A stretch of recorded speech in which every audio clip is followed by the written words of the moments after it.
Once upon a time, in the wildest corners of Area 54, where even the aliens knew how to two-step, there was a showdown like no other. It was the clash of the century, folks. Prince was the man. He was short, light-skinned man with long hair, but he definitely had all the bitches. And then there was Michael Jackson, and Michael was the king of pop, and he had a monkey named Bubbles. So I'll just leave that right there. Found themselves in a dance competition that would go down in intergalactic history.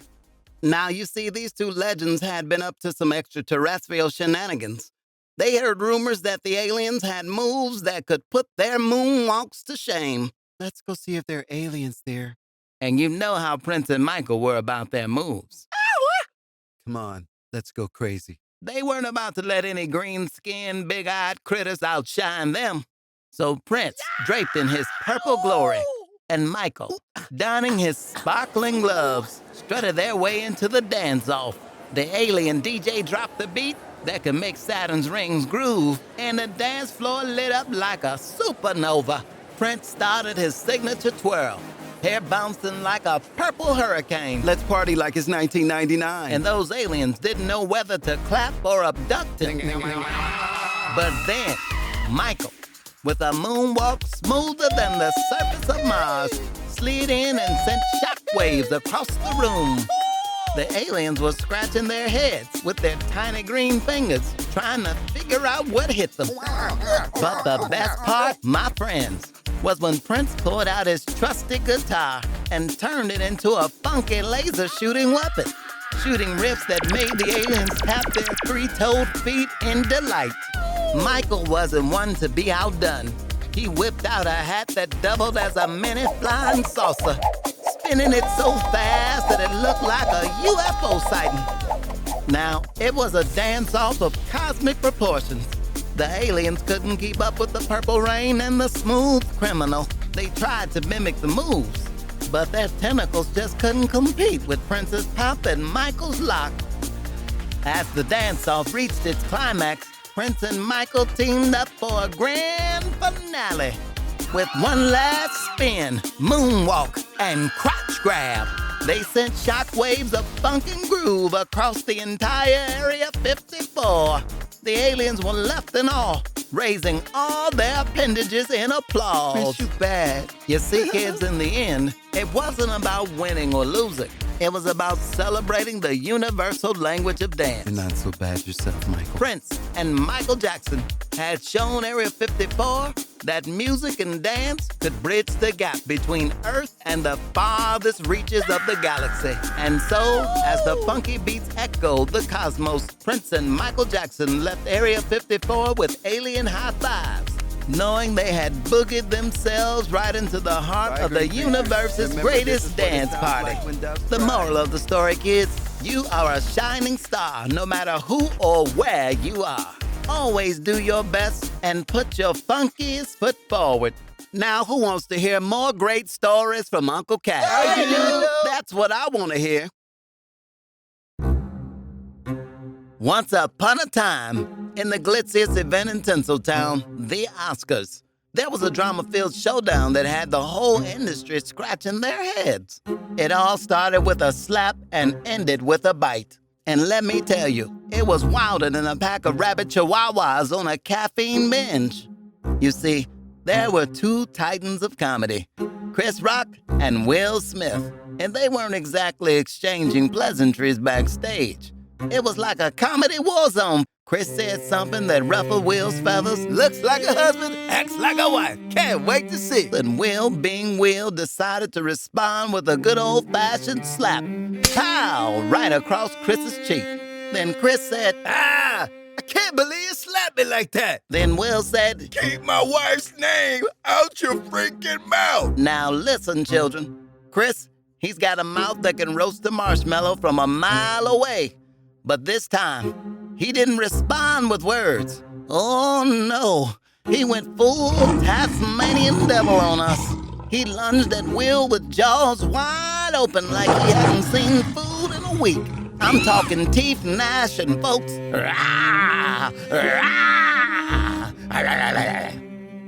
But the craziness didn't stop there. P. Diddy, Denzel Washington, and Samuel L. Jackson, the Avengers of Cool, rushed in to break up this Hollywood brawl. Actually, it was more like when animals attack. They formed a wall of swag to separate the feuding comedians, but Chris, he wasn't having it. He turned into a whirling dervish of comedy, spinning like a tornado with teeth. P. Diddy tried to calm Chris down with some smooth talking. Hey, yo, relax, playboy. We're gonna party after this. But Chris almost took a bite out of Diddy's bling. Hey, yo, Chris, chill, man, chill. Denzel stepped in with that patented Denzel charm. Chris, is that what we're doing? We just going around biting people, huh? We just gonna bite all our problems away. We not gonna talk, we gonna bite, huh? Huh? But Chris just hissed like a deranged kitty cat. And Samuel L. Jackson, well, he dropped a few expletives that I can't repeat. Chris, you need to sit down, mother before I call the mother dog catcher. But Chris didn't care. He went on a biting spree. Come back here. I'll eat everybody. Finally, after it felt like an eternity of chaos, they managed to calm Chris down. Maybe it was a well-timed knock-knock joke or the promise of a huge Netflix special. Yeah! Money. Who knows? But Chris went back to being the hilarious comedian we all know and love, not the human vacuum cleaner that he had momentarily turned into. Well, Will, he looked like he was sporting a bite mark that had been painted on by Basquiat. And let me tell you, he wasn't smiling like the Fresh Prince anymore. So they all shook hands and hugged it out and went back to the Oscars like nothing happened. And that, my friends, is how the Oscars turned into a comedy brawl for the ages, with Chris taking a bite out of Hollywood history. Remember, folks, laughter might be the best medicine, but sometimes it'll give you a ferocious appetite. Who wants to hear more stories from Uncle Katt? I do. Well, kids, let's keep this comedy train rolling. All right, little ones, gather round, 'cause Uncle Katt's got a story that'll tickle your funny bones. Once upon a time, I found myself at the Stevie Wonder driving school. Yeah, you heard me right. What? Now, I knew Stevie for a while, and he had this driving school where he taught folks how to drive. You might be wondering how that works, right? Well, you're about to find out. Now, I'm thinking, how is this gonna go down with Stevie at the wheel? But I was ready for the adventure. All right, buddy. You ready to hit the road? I think so, Mr. Wonder. Yeah, 'cause we got Stevie Wonder here teaching us to drive, who's absolutely blind as far as I know, and this ain't no piano. I'm personally not sure why I'm even here. Now just follow my voice and steer to the left. No, not that far left. Whoa! That was a close one. I couldn't believe what I was seeing. No pun intended. Stevie was like a GPS with a groove. Oh, great job, buddy. You made it! It was like an emotional roller coaster, y'all. But I made it through. And then Stevie said something that had me cracking up. You know, Katt, I can see you're enjoying yourself. Stevie, I believe you can. I had to give it up to Stevie. He had a great sense of humor, even about his own situation. By the end of the day, I realized Stevie may not see with his eyes, but he sure sees the world in his own way. Mr. Wonder, I did it. Y'all, it was like watching a magician at work.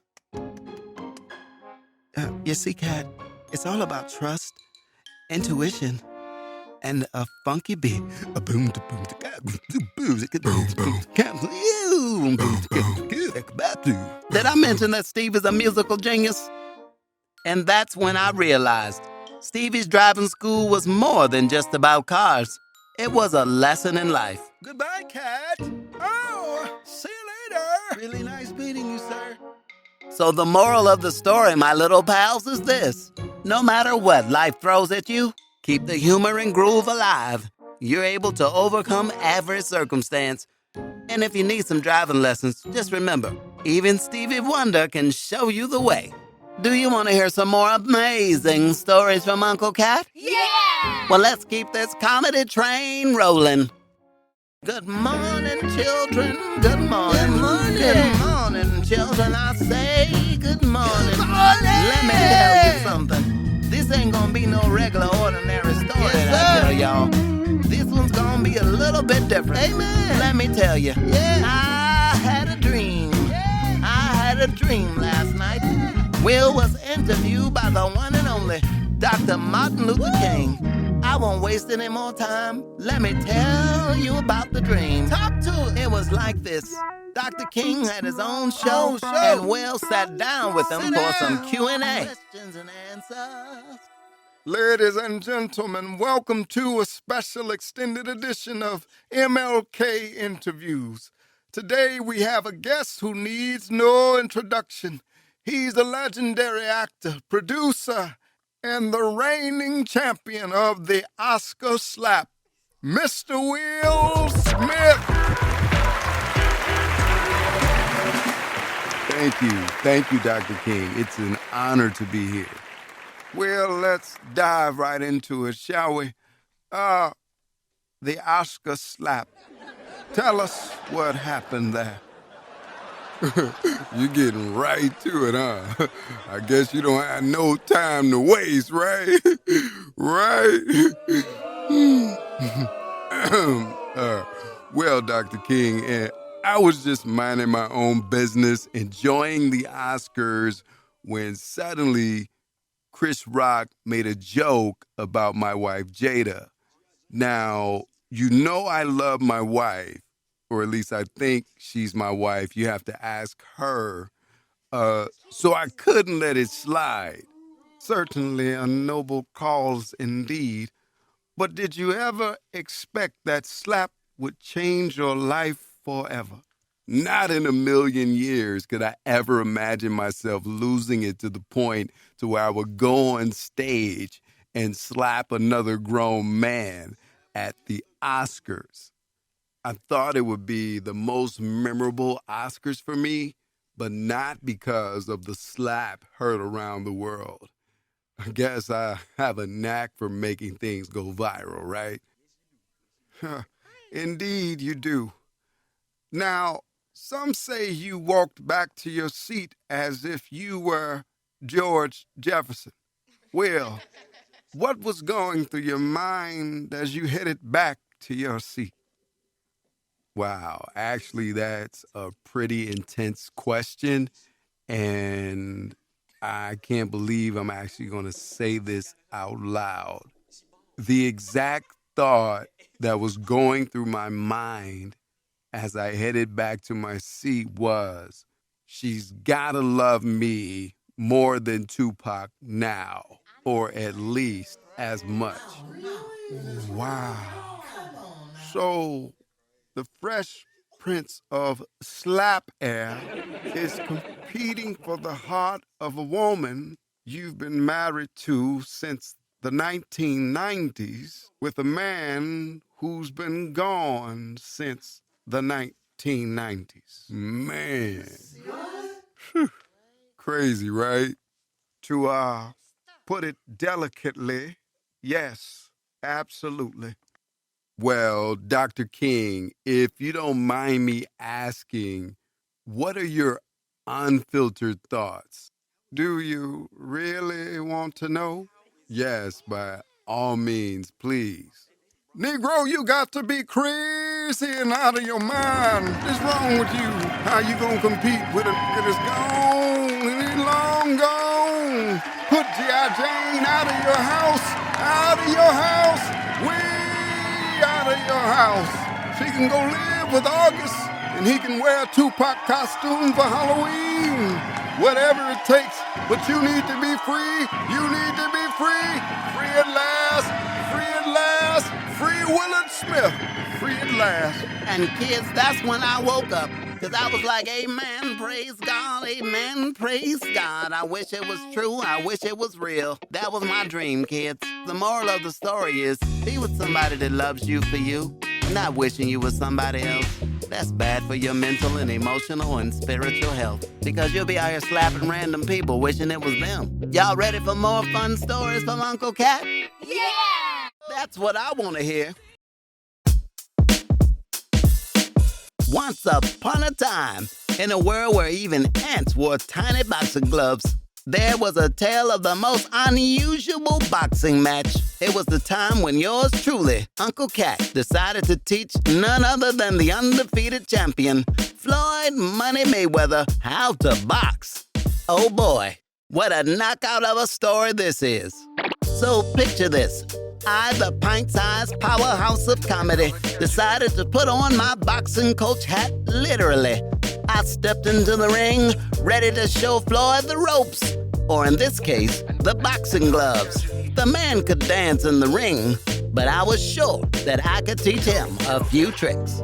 Now Floyd, he's got hands like lightning and reflexes like a ninja, but he'd never encountered a coach quite like me. I tried to teach him the Uncle Katt special punch. Better watch out for this razzle-dazzle. A move so quick, it's like slapping someone with a shadow. But every time I demonstrated it, he'd counter it with a haymaker that would send me flying. I was bouncing around the ring like a ping pong ball in a blender, and Floyd just kept knocking me out with those punches of his. I'd get up, dazed and confused, thinking maybe the next round would be different. Nope, it was like Groundhog Day in the ring, but with more bruises.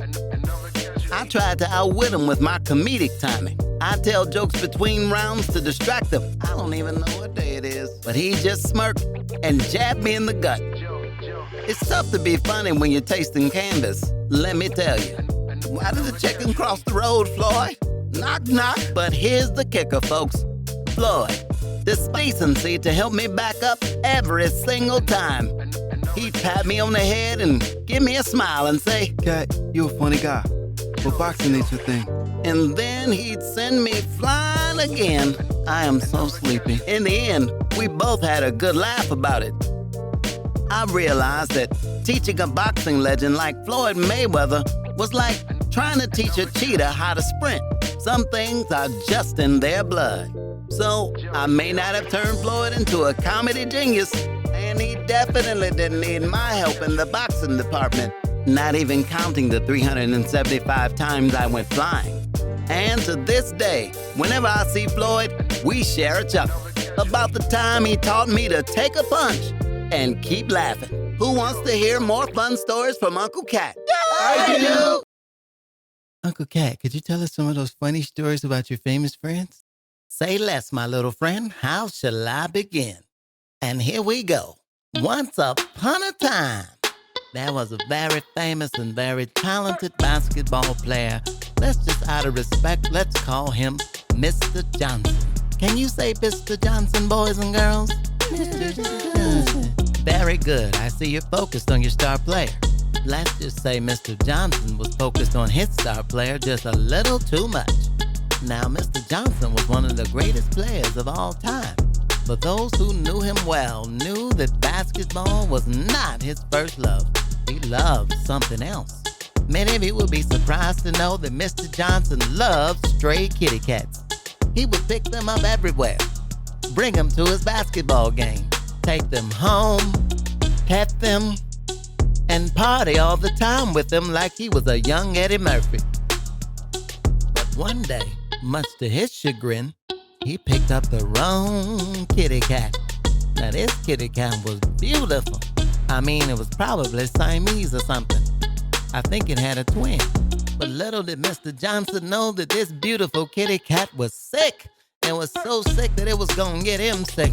And the kitty cat was evil and mean and mad and scratched Mr. Johnson. And next thing Mr. Johnson knew, he was shaking and quivering and wiggling. And that was the moment when Mr. Johnson knew that it wasn't a good idea to continue picking up stray kitty cats. Because sometimes when you pick up stray kitty cats, you wake up with fleas that you can't get rid of, by the way. And that kitty cat scratched Mr. Johnson so hard, it changed his life forever. Oh, that's so sad. What happened to Mr. Johnson? Yeah, what happened to him? Oh, don't be sad for him. He just grew bigger and stronger and made billions of dollars, and he even had a 7-foot son that turned into a daughter. Go figure. You want to hear more great stories from Uncle Katt? Yeah! Come on now, kids, gather around for a tale that's gonna make you groove and giggle. It's the story of how your favorite Uncle Katt and the godfather of soul, James Brown, opened up the Goodfoot Salon. This joint was something else, let me tell you. So grab your imaginary dancing shoes, cause here we go. Once upon a time, there was a little salon nestled in the heart of the city. The neon sign flickered with the words, The Goodfoot Salon. And who should be at the front, greeting customers with that signature James Brown charisma? Well, it was none other than James Brown himself, and yours truly, Uncle Katt. Our salon was the talk of the town, known for its groovy tunes, slick dance moves, and of course, fabulous hairstyles. You see, James Brown and I knew how to make people feel good, and that's what our salon was all about. But here's where the trouble came in, my little funky bunch. You see, James had a bit of a communication problem. When customers came in, he'd ask, "What hairstyle you want?" And no matter what they'd say, he'd give them the James Brown special. Ta-da! There you go. People would come in, ask for curls, and leave with a mini pompadour that would make James Brown himself jealous. The customers didn't know whether to dance or scream. Wow! Get on the good foot. Ah! Down. But you know what, my friends? They couldn't stay mad for long, because James would start grooving, doing the splits, and breaking out those famous dance moves right there in the salon. You couldn't help but smile. Now you might be thinking, Katt, this salon sounds like a blast. And it was. Until the day James had a brilliant idea. He decided to expand our clientele to include dogs. Yep, you heard me right. Dogs. James thought it would be hilarious to give these pups funky wigs and let them strut their stuff. But as soon as they put the wig on a big old bulldog, well, let's say the dog wasn't too thrilled. That bulldog went wild, barking, howling, and shaking that wig right off. Chaos ensued, my friends. Other dogs joining in the fun, grabbing wigs and parading around like they were in a doggy disco. James and I tried to calm the canine chaos, but it was too late. Hey, stop it, settle down now. Puppies and puppets, sit down somewhere. Y'all scaring me. The customers, both human and furry, were leaving in a whirlwind of wigs and whoofs.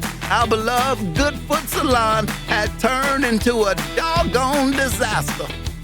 I just looked at James and said, "Well, Mr. Brown, I guess we better clean up, clean on up, clean up, clean on up. I got to sweep, clean on up, like a sweeping machine. Clean on up, clean up." So my little funky bunch, the moral of the story is that sometimes even the grooviest ideas can go awry. James Brown and I may not have become salon legends, but we sure did have some unforgettable moments along the way. You guys want to hear more laugh out loud tales from Uncle Katt? Yeah! Let's keep this laughter train rolling down the tracks of humor and imagination. Once upon a time, one fine morning in the quirky world of Jim Carrey, something extraordinary happened. Jim woke up, stretched his rubbery limbs, and discovered he had superpowers. But not just any superpowers. He had become Superhero Plunger Man.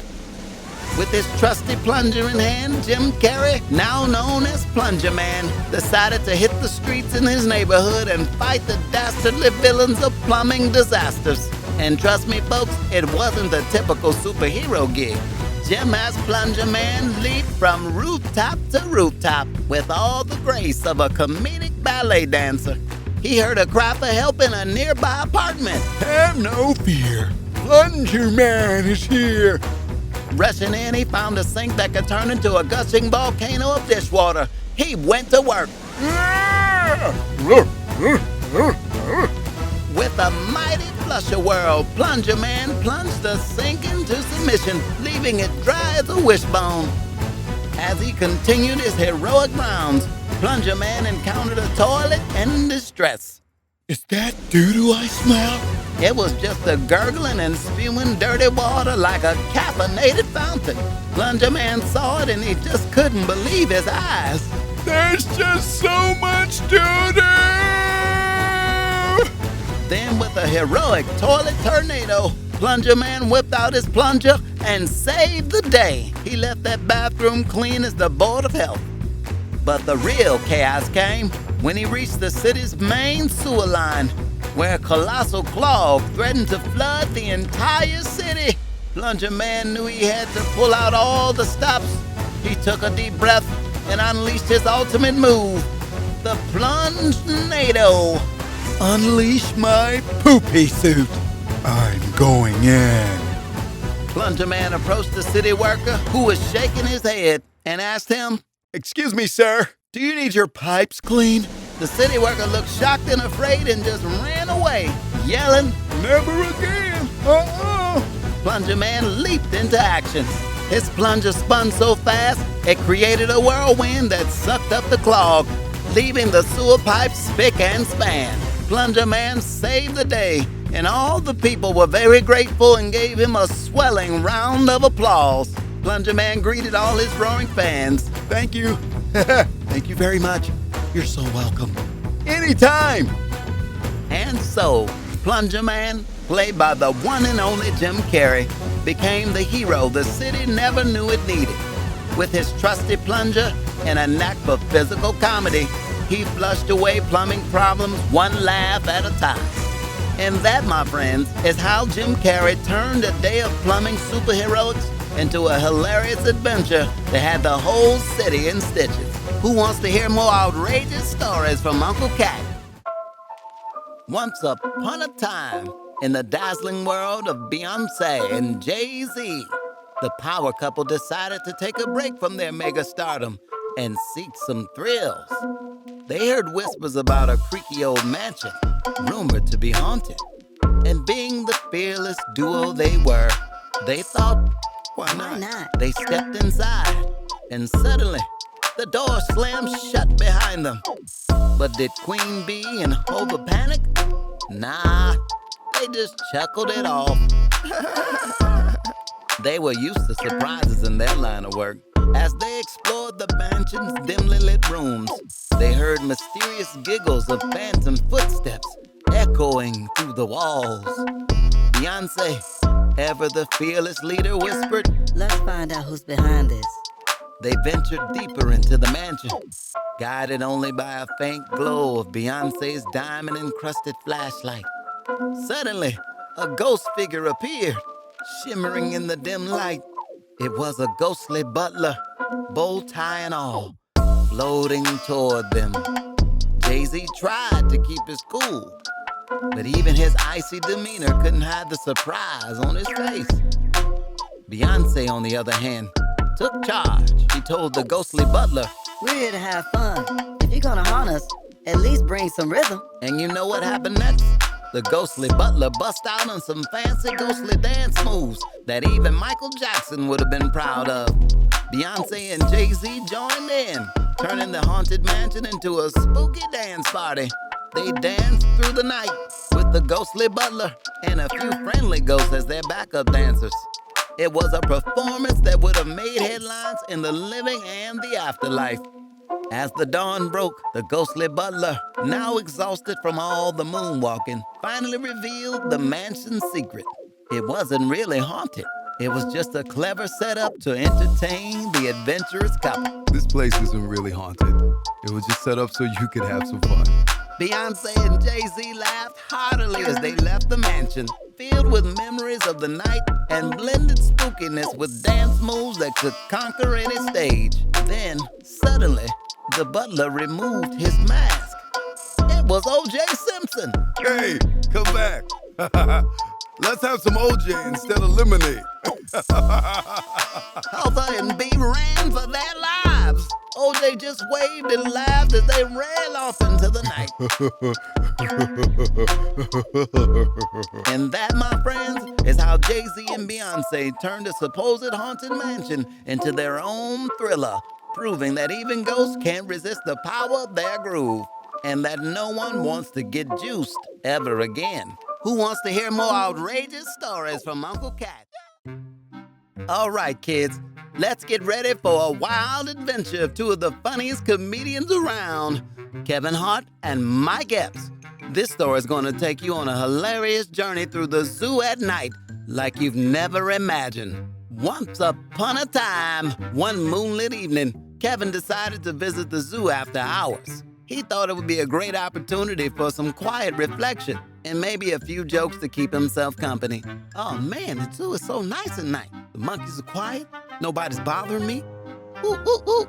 See, nothing. Gonna have a good time. But little did he know, he'd find himself in a series of uproarious encounters with the zoo's nocturnal residents. As Kevin wandered into the darkened zoo, he accidentally stumbled into a bat enclosure. Now you could imagine his surprise when he suddenly found himself surrounded by hundreds of bats. Oh no, please stop, no. Oh my God, it's bats. I'm so scared. No.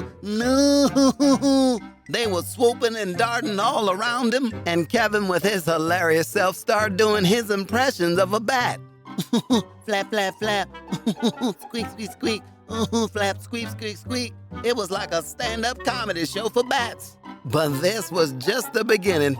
Kevin somehow ended up in a penguin exhibit. Those adorable tuxedo-wearing birds waddled around him, and Kevin couldn't resist joining in the penguin march. Left, left, left, right, left.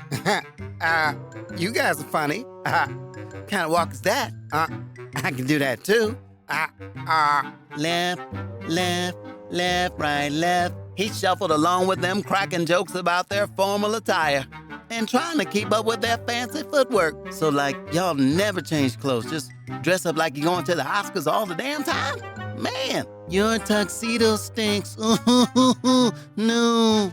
And as if that wasn't enough, Kevin found himself face to face with a gang of hostile owls. Who is that running up on us like that? Well, we'll fly up out the sky and pick you up and drag you all up around here, little fella. Huh? Think we won't when we will? Who gang, fool? Oh no, guys, I don't want any smoke. I just want some advice. He started asking them for life advice, as if they were some sort of feathered philosophers. So I'm talking to her and I'm like, babe, come on, seriously. What do you think I should do about this? I'm doing my best. The kids, what do I need to do to get my wife to listen to me the way that she listens to her friends? See, here's what I'm struggling with. I come in the house, I'm the man. I take care of everything. I'm just here for help. You know, like Dr. Phil, are you like Dr. Owl? Talk to me. Help! Kevin went on and on and on so long that even I, right now, have to take a bathroom break. Uncle Katt, don't you mean the litter box? No, I would never go to the restroom at your house. Wait. Children, I'll see you in a moment with part 2. Guess who's back? Okay, where was I? Oh, yeah. Kevin and owl therapy. The owls hooted in response, and Kevin had a conversation with them that was funnier than a late-night talk show. But the real comedy gold came when Kevin stumbled into the monkey exhibit. These mischievous monkeys decided to play a few pranks on him. They stole his hat, pulled faces, and even taught him how to do their famous monkey dance. Oh, so like this? Do it like... Kevin joined right in, shaking his booty and making the monkeys laugh like they had never laughed before. Now, here's where things got really interesting. Just when Kevin thought he'd explore every corner of the zoo, he found himself in a lion enclosure. The king of the jungle himself was sitting there, staring right at Kevin. Kevin, always the jokester, tried to tell the lion some of his best jokes. Stop me if you heard this. Why did the chicken cross the road? Huh? Try to get away from the lion.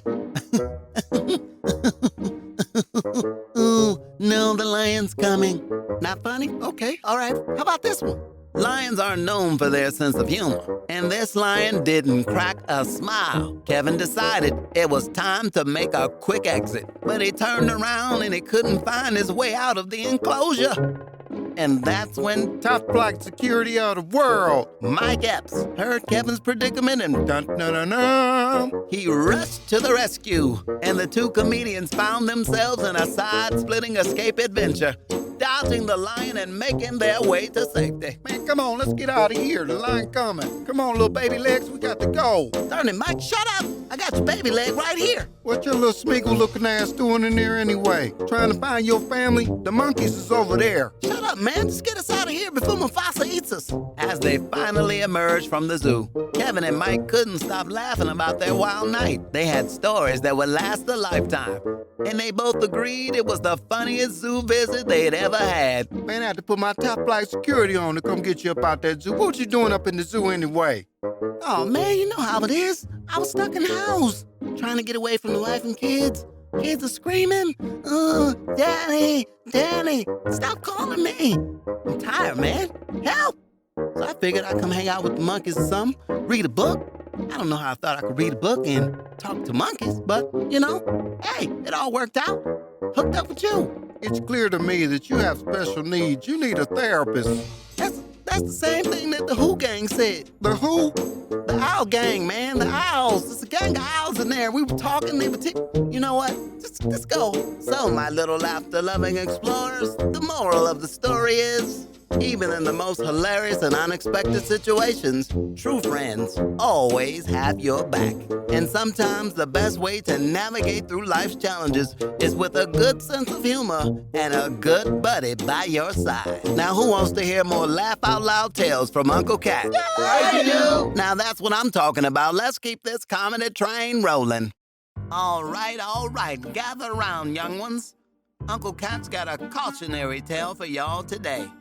It's a tale about the dangers of trusting the wrong people and not being aware of your surroundings, especially when you know you aren't wrapped too tight yourself. So one fine day in a small town not too far from here, there was this unsuspecting man named Mr. Wilcox. Now, Mr. Wilcox just loved sweets, like any irregular fella would. He heard about this new candy store in town, and let me tell you, it was something special. Hey there, buddy. You looking for some sweet treats today? Oh, honey, you're in for a real treat here. We've got candies you never even dreamt of. Well, I do love candy, but this place is something else. Are you guys real? Oh, we're as real as candy can be, my friend. You won't find a sweeter place in the whole world. These candies, they seem alive, y'all. I don't know about this. Surprise, surprise, Mr. Dwight and Miss Kitty done opened his eyes. Mr. Wilcox was knocking in his boots. That is right before his boots got, well, you know. It is this exact moment he realizes that all candy ain't sweet. Oh, Mr. Wilcox, you can't leave now. You stepped into our world, and you are never going back. Mr. Wilcox was absolutely terrified, and for good reason. They blocked his way so he could not escape. I got to get out of here. This ain't right. Oh no, please stop. Not again. Now, young ones, you see, Mr. Wilcox got caught up in a web of deception. He wasn't fully aware of the heart and intentions of the people in his environment, and it led him into a world of trouble. So, the moral of the story is, my young friends, to always keep it real. Be honest about who you are, and never let anyone lead you astray with false promises or sweet words. The truth may be tough, but it'll always lead you down the right path. And remember, life's sweet enough when you keep it real. Now, who wants to get some actual candy? No, thank you. I'm good. I'm straight on that. I don't blame you. I wouldn't either after that. Well, let's keep the life lessons rolling. Well, gather round, kids. Uncle Katt's got a story to tell. Did I ever tell you guys about the time when me and The Rock decided to open a yoga studio? What were we thinking? Boy, it was crazy.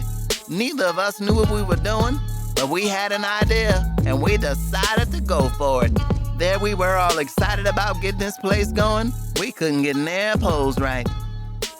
Dwayne, my brother, I've been thinking. Yoga's like trying to understand women. I just can't get the pose right. Katt, you can't compare women to yoga poses. That's a whole different kind of flexibility.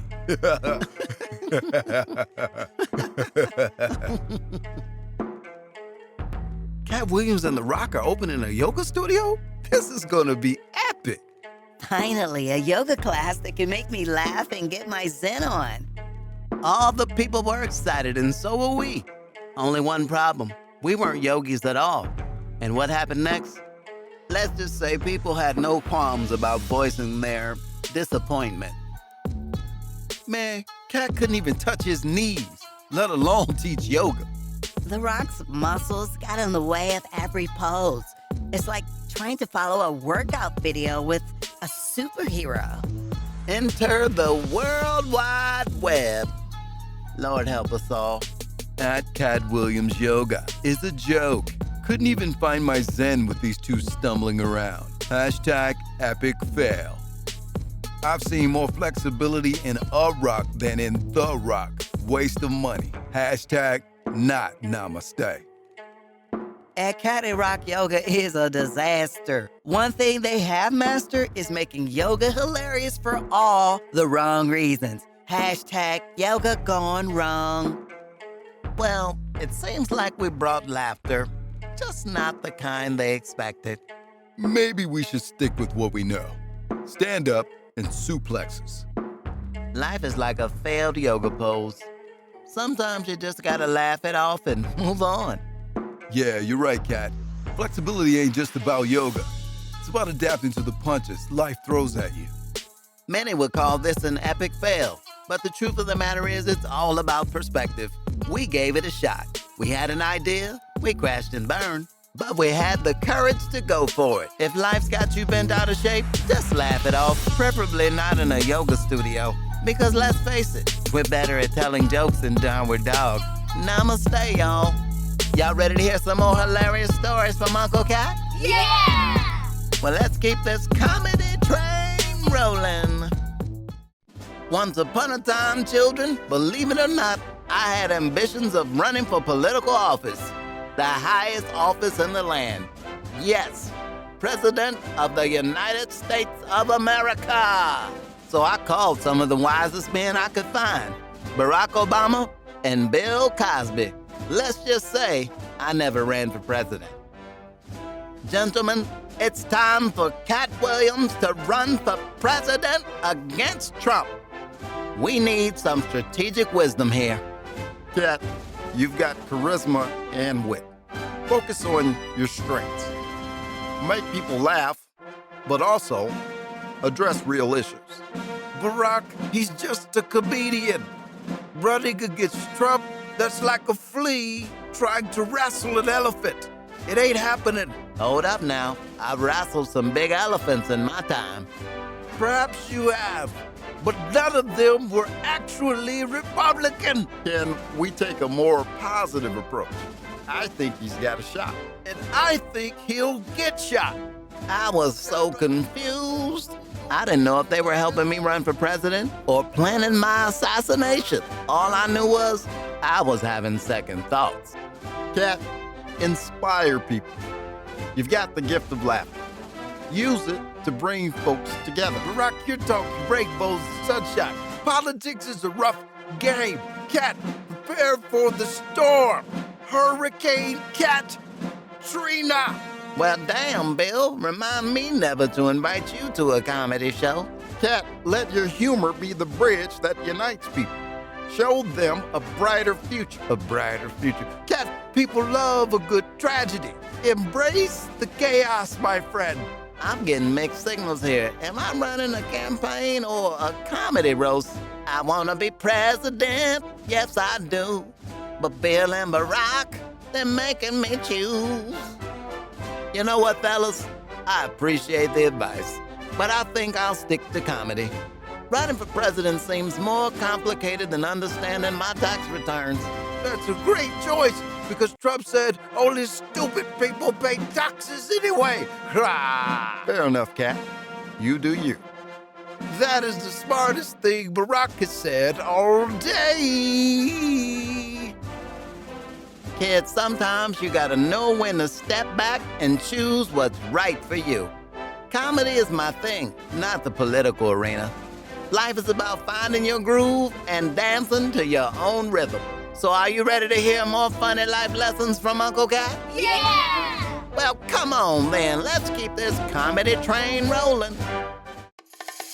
Once upon a time, me and some of my fellow comedian friends were reality TV show stars in the wild. Boy, was it an adventure. Some people would think lions and tigers and bears, oh my. However, we ran into an unsuspecting little creature that wasn't so little. Let's just say he became a friend.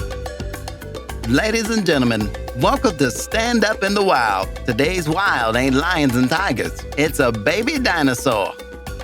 Man, what in the Jurassic Park is that? Hey, that ain't no baby. That's a horse-sized T-Rex. Well, well, well. Look what we got here. Comedians in the wild. You guys are about to be my afternoon snack. Hold up, little dino. We're here to make people laugh, not become dino delicacies. My name is not Little Dino. It's Rexford. And you think you can make a dinosaur laugh? Good luck with that. Well, you are speaking English. I didn't think that laughing would be too far-fetched. Why did the dinosaur cross the road? I don't know. Why? To eat the chicken on the other side. Hey, Rexford, who did your makeup? Picasso? Very funny, Eddie. You got more? Raw. Okay, why did the dinosaur apply for a job? I give up. Why? Because he knew the position he had would soon be extinct.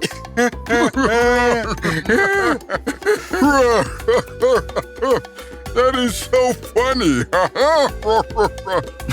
Rexford, you got some tiny arms. You couldn't grab a mic if you wanted to. Oh, I got skills. Check this out. Yeah, you show him, Rexford. Why did the comedian go to jail? I don't know. Why? Because he killed at an open mic.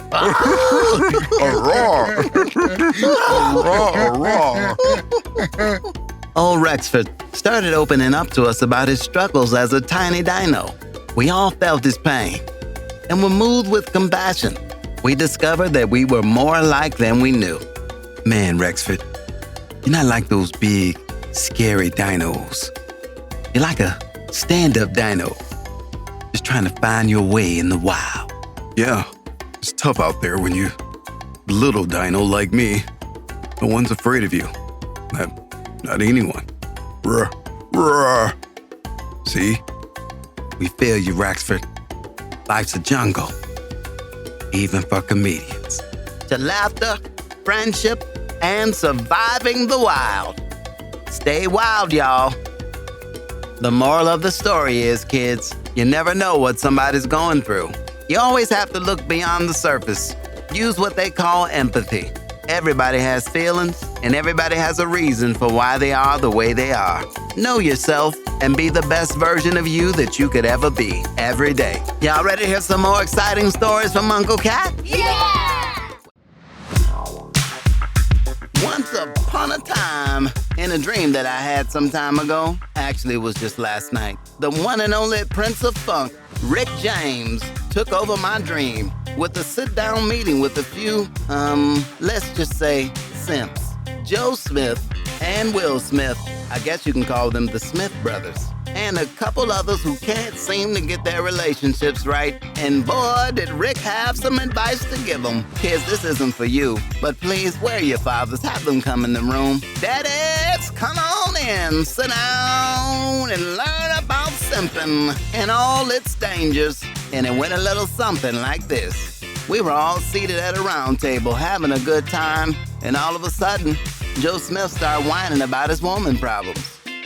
My wife on OnlyFans, she didn't even tell me. She out here getting money, selling, pictures of herself and everything. I don't even know what to do. It's crazy. She didn't even tell me. My boy had to tell me, like, yo, I've been looking at your wife's gooch. You know what I'm saying? It's crazy, man. It's wild out here. So you mean to tell me your wife is on the internet selling intimate looks at her vagina to the whole world? Exactly, yeah, pretty much. And she's doing this without your permission? I mean, she didn't even tell me. She didn't even ask. Before I give my expert opinion, please tell me, how did you meet her? We was at this party and she was there, looking all good and everything like that. So, I hollered at her. Are you sure you weren't watching some adult film and said, hey, ooh, look at that, I need to have that?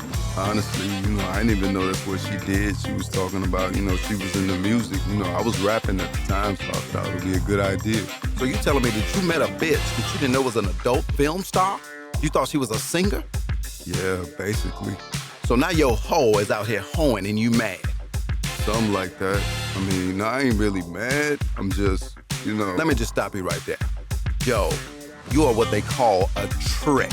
She saw you and it was trick or treat. Now that the nigga ain't got no money left, now you ain't nothing. You should have known that when you got involved with this bitch. What you should have been doing was pimping her from the start. Should have been had this bitch on OnlyFans. You should have been getting that money. You should have put her on OnlyFans. That's the only way you can keep a bitch in line. I ain't saying slap the bitch or nothing. I'm just saying you should have told her what she was and what she was gonna be. But your biggest problem was you married the bitch. Now that you done married the bitch, now you can get a bitch all this control. What's wrong with you? You give a bitch no control over you. Make that bitch a super freak and that's it. Super freak, bitch. She's a super freak, bitch. I thought she would be different. Oh, you one of them niggas. You thought you could turn a hoe into a housewife. Nigga, are you crazy? You can't turn a hoe into a housewife. That's a bitch. I could see if she was a lady when you met her. She's not a lady. There's nothing ladylike about her. A woman that's getting paid, constantly getting paid to get rammed up in. You just okay with that. That's what you want. You want to marry that? That makes a whole lot of sense to me. That makes sense to you, nigga? That don't make no sense to me at all. Young niggas stupid. Where's your dad? You gonna vow to do for better, for worse, for richer, for poor, sickness and in health, with somebody that's on the streets, somebody that wanna be for the streets? That's what you're doing? She's for the streets, for the streets, she's for the streets, yow. I didn't even look at it like that. Stevie Wonder could see it. Ray Charles could see it. Ray Charles not even alive anymore. Neither am I, nigga. We're dead and we could see it. You know why? Because there's nothing new under the sun. Nigga, ain't you read the Bible? Man cannot turn a hoe into a housewife. St. Rick 2 and 2. Talk about tough love. Did I tell you that Will Smith was there? You thought Joe had it bad. Wait to get him what he said to Will Smith. See you next time for part 2. Let's keep this comedy train rolling. I'm back. Feeling a lot better. Oh, the dream didn't end there. Joe Smith was sitting there looking as stupid as he can look. Then all of a sudden, Uncle Rick turned and started looking at Will Smith. Will Smith, Big Willie, how you doing, nigga? Man, I'm good, Rick. I'm real good. Worse than being lied to by a bitch is being a bitch and lying to yourself. Nigga, you not good. Yeah, I am good. I'm real good. Yeah, nigga, good and limp. I'm not limp. I'm a man. Yeah, that's what you tell yourself, but all I see is bitch. All right, now. All right, what? You ain't gonna do a goddamn thing. Now, look. Oh, nigga, look and listen. Nigga, you out here rich and famous. You got this little boy calling her himself your wife. Walking around telling everybody that your dick's small. Walking around telling everybody how terrible you are in bed. Walking around talking about how she's sleeping with your son's son's friend, the little weird boy. Sleeping with your weird son's weird friend. And parading this little nigga around like he done paid for something, like he got some money or something, like he done something. Nigga, please, don't be trying to man up with me. I wish you would get up and act like you gonna slap me, nigga. Be the last thing you do, nigga. You'll draw back a nub, nigga. You won't even have no hands. I wish a nigga would. What you need to do is take those hands and give Jada 2 thumbs down. Little bald head bitch. How your son gonna look better than her? Your son look more like a girl than she does. All that plastic surgery ain't helped that bitch none. Bitch trying to turn herself into Tupac. She miss him that much, she wanna be this nigga. You know what, Rick? I don't like what you're saying, but you're telling the truth. So, like, how do I fix it? How do I make it the way it's supposed to be now? You know what, nigga? Let me ask you a question. Do you think you have a wife or a husband? Of course, I have a wife. As Charlie Murphy would say, wrong. Nigga, you do not have a wife. You have a husband. You know what that makes you? A bitch. Yo, I don't appreciate you. You don't have to call me out of my name. So you don't think Jada's been calling you a bitch on every press tour? Everything she said is bitch. That's why you went up there and slapped a little nigga, because she made you feel like a bitch. That's what you are. And as soon as you face the bitch in you, you can become the man that you're supposed to be. You understand that? You're Big Willie. But right now you look like little bitch, all right? So that's what you need to do. You need to focus on the man that you are and that little bitch that you have at home that thinks she's a man. You need to put that bitch in her place. Sell books, bitch. Tell that bitch to be quiet. That's what you need to do. Put your pimp hand down, Will. Shut up, bitch, yeah. Man, who do you think you are that you could talk to us like that? I'm Rick James, the relationship coach, bitch. And there you have it, folks. Tough love from Rick James, the relationship coach. A new yet old school perspective to relationships. One thing we need to know, sometimes what we call love ain't love at all when we don't love ourselves. I'm praying for those Smith boys. Who wants to hear more terrific stories from Uncle Katt? Oh, wait a minute, the kids aren't here today. Well, let's keep this real life train rolling. Once upon a time, in one of my more creative entrepreneurial ventures, I decided to open a lemonade stand with the one and only Denzel Washington. Kids, now let me tell you, it wasn't just the lemons that felt the squeeze. Denzel, my man, we're gonna make a killing with this lemonade stand. Dad, I only got one rule. Either we make money or we make problems. Capiche? Capiche? We just selling lemonade, not running the mob. Yeah, my man. What is wrong with him? This partnership is more one-sided than a two-legged dog. Where's Harriet Tubman? Moses, let my people go. Thanks for shopping at Pimpin' Lemonade. Have a nice day. Hey, Katt, where's the money? How much money we make? Well, I'll be. Look at what the cat drug in, no pun intended. I've been squeezing and mixing and serving drinks all day. Then you finally pull up asking about money? Your priorities seem a little off to me. Oh, so you think this is a game? You playing checkers and I'm playing chess. Man, what are you talking about? I counted the lemons, I looked at the camera footage, I counted the customers, but what I'm not counting is the profits. So I'm gonna ask you one more time, how much money did we make today? Denzel, this ain't a sting operation. This is a lemonade stand. We made about $300. $300? It should be at least $3,000. You're $2,700 short. Nigga, we ain't charging nothing but 50 cents. Pimpin' Lemonade, that's a brand name. I stand behind it, I guarantee it. And it should be at least $5 a glass. Nigga, you make $25 million a movie and you talking about... Oh, so that's what we doing? Or we counting my money now? This is the movie $300, nigga. $300. This is Sparta, nigga. This is Sparta. Oh, okay, it's Sparta, huh? Hold on, nigga. They ain't had no big old guns like that in the movie Sparta, nigga. Where is your spear? Oh, this my spear right here. Nigga, you gonna kill me over some lemons? Children, the moral of the story is choosing the right partners in life can either be life or death to your dreams or even your physical health. Communication and understanding are the keys. You don't want to be unequally yoked. You want to make sure that you and the partner you choose have the same values, want the same things, and are moving in the same direction. Because if you don't, you are headed for utter destruction. And some things in life, unfortunately, you can't come back from. So y'all want to hear more exciting stories about life lessons from Uncle Katt? Yeah! Well, come on then, let's keep this comedy train rolling. Good afternoon, children. Did Uncle Katt ever tell you about the time that he and Dave Chappelle started working in fast food? Let's just say it went by pretty quick, but it was a lot of fun. Katt, I can't believe we're flipping burgers for a living. Wow, wow, wow. Look who's joining the fast food circus. Dave, Katt, welcome to culinary purgatory. Franny, you've been here 40 years? Yep, and still kicking. You're looking at the queen of the fryer. Chappelle, Williams, get those orders out faster. This ain't a comedy club. It's a fast food joint. This dude's got more rolls than the burger buns. He's a walking advertisement for the menu. Now, honey, no need to holler. They're doing their best. Franny, stay out of this. And don't call me honey.